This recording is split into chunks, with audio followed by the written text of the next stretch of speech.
Hello, my name is Charles Porter and this is 4.1 Ethical and Legal Issues. So what are ethical and what are legal issues? So ethical is basically relating to moral principles. So it's basically what you think is right or wrong. So it's your opinion on stuff. Legal is then relating to the boundaries of law. So it's basically working within the boundaries of law and not abiding them and going against them. Right, so let's get into the background of legal and ethics then. Ethics and legal issues. So back in World War II, we had the Nazis were around, and they conducted a lot of different tests on different prisoners and Jewish people. They basically conducted these tests to find the limits of humans and to find basically the limits of the body and how the body can work.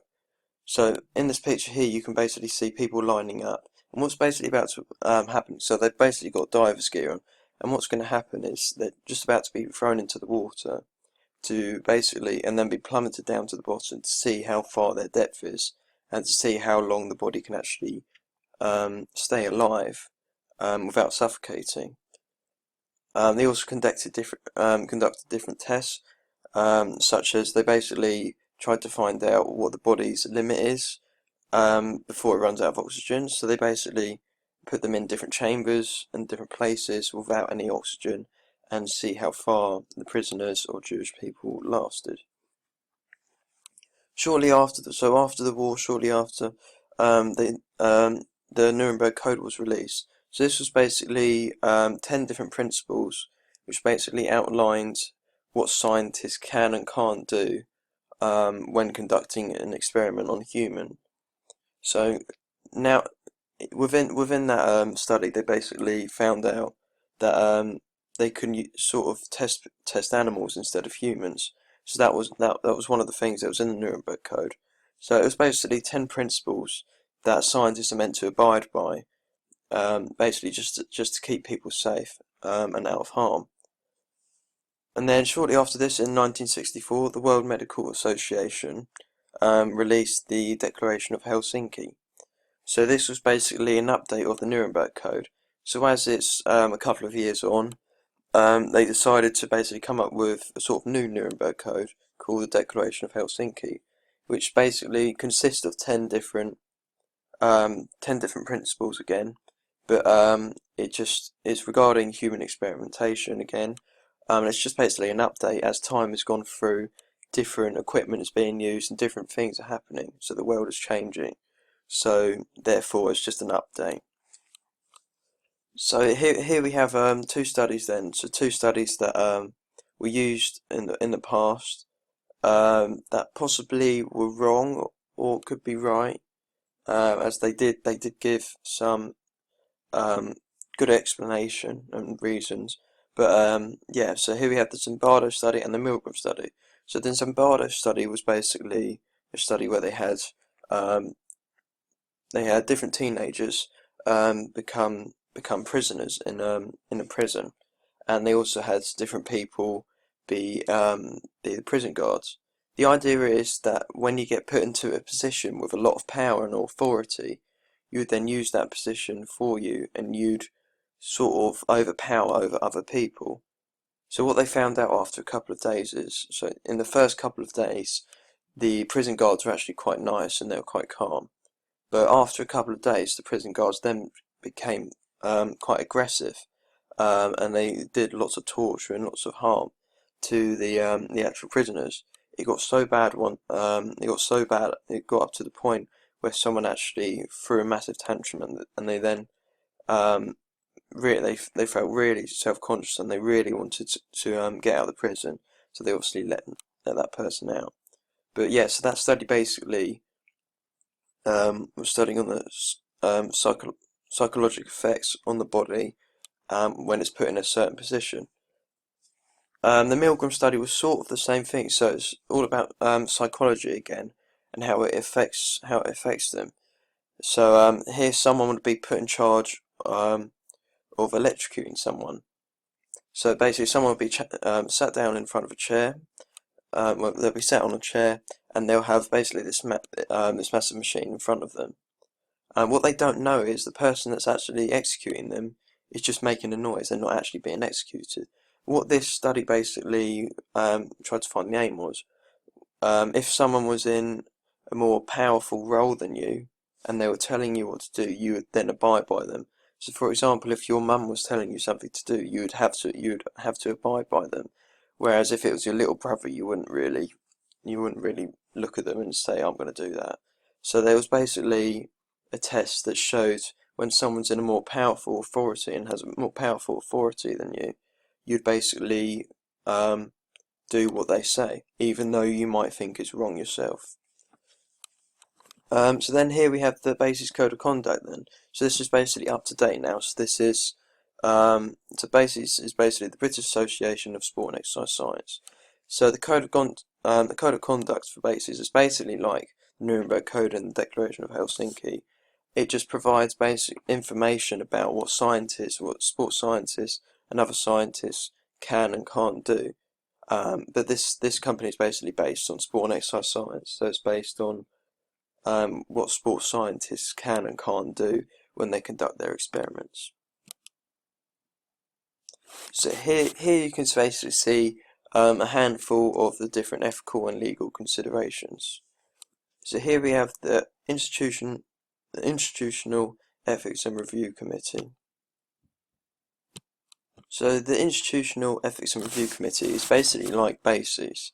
So this is basically the area that gives you clearance as to what you can and can't do when you conduct your experiment. Then we have confidentiality and anonymity. This is basically giving the participant, it's basically providing them with information about how they can be kept a secret. So, for example, their results aren't posted on the web, and their name isn't sort of given out on the web and isn't shown to other people. So they basically use things like Test Study 1 or Test Study 2. Then we have volunteers. So basically, when you conduct your experiment, the people should be volunteers. You shouldn't force anyone to do an experiment, so they all should be volunteers. Then we have data protection. So basically, protecting whoever's just done the experiment, they should basically protect their data and not basically post it on the internet, for example, without their permission, or spread it with other people without their permission either. Then we have scientific misconduct. So this is basically where scientists basically make a mistake with their study and with their results, and it can lead to harm, for example. So if they use the equipment wrong, this is then scientific misconduct, and it's basically wrong, and they may cause harm. Then we have BASIS again, so basically the area that gives you ethical clearance, like Institutional Ethics and Review Committee. So basically two sort of the same things.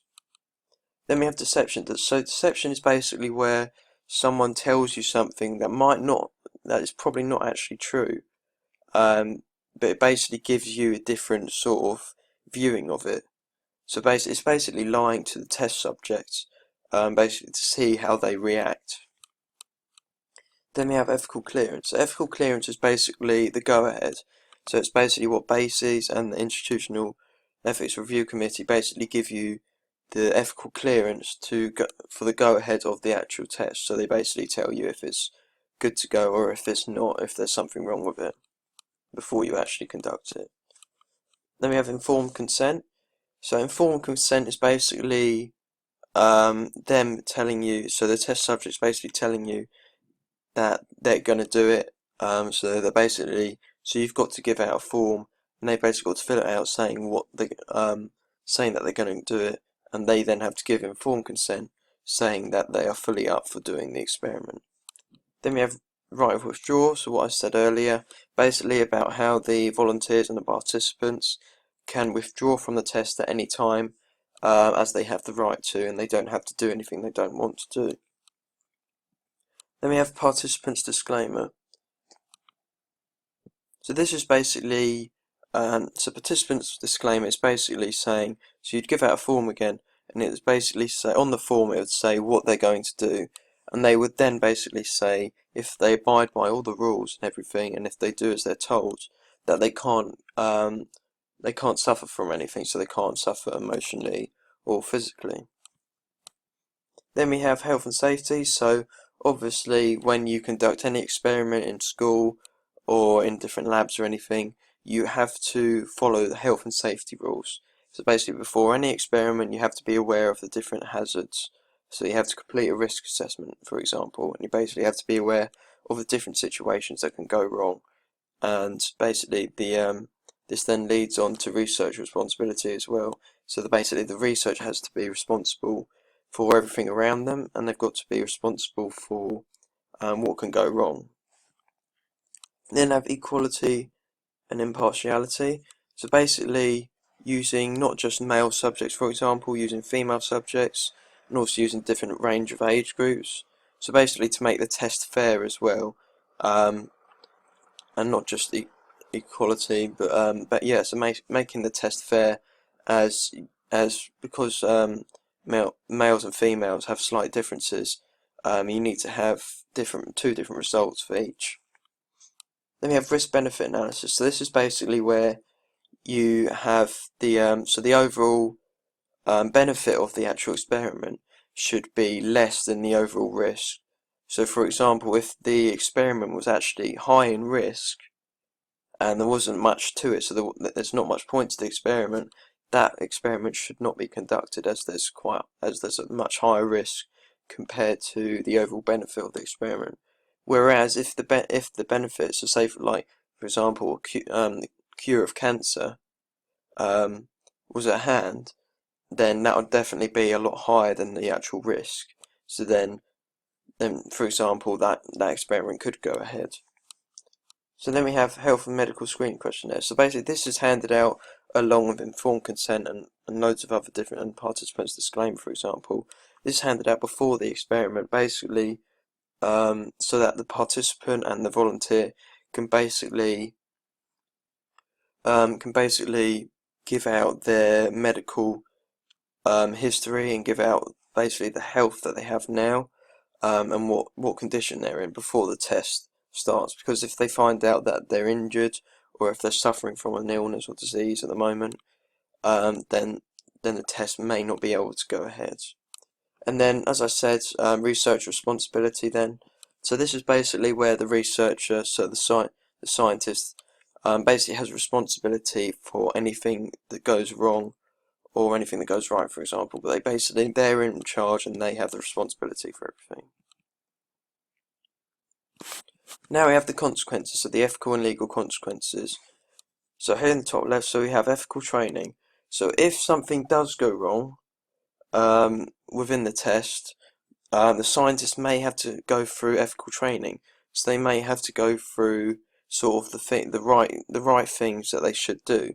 So as ethical is the moral principles, so it's what's right and what's wrong. So this is basically training on telling them what's right and what's wrong, and what they can and can't do, to be honest.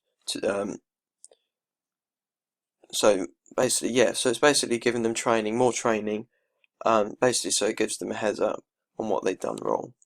We then have fines, so this is part of the legal consequences. So fines, if someone goes against the law, for example, they're then given fines. So if someone goes against the law while conducting a test, they could then be given fines. And however bad the actual mistake was, or how bad the consequences, the fine could be bigger or it could be smaller. We then have professional or research credibility. So this is basically where the actual researcher or the scientist basically loses their credibility. So it basically loses so all the things that they've done in the past, all the things. So it's basically like a CV. So all the things that they have got with them, they could then lose that credibility. So that other people might not trust them or let them go ahead with different experiments in the future. And here I've got informed consent again. So we then have law and prison sentence. So like fines, basically, if you go against the law, you could then even get given a prison sentence, depending on how bad the mistake was. Then we have emotional harm. So basically, the scientist or the researcher could be causing emotional harm. So for example, bullying and stuff while they conduct the experiment, which could basically leave them feeling very bad about themselves, and that can then lead on to different consequences. For example,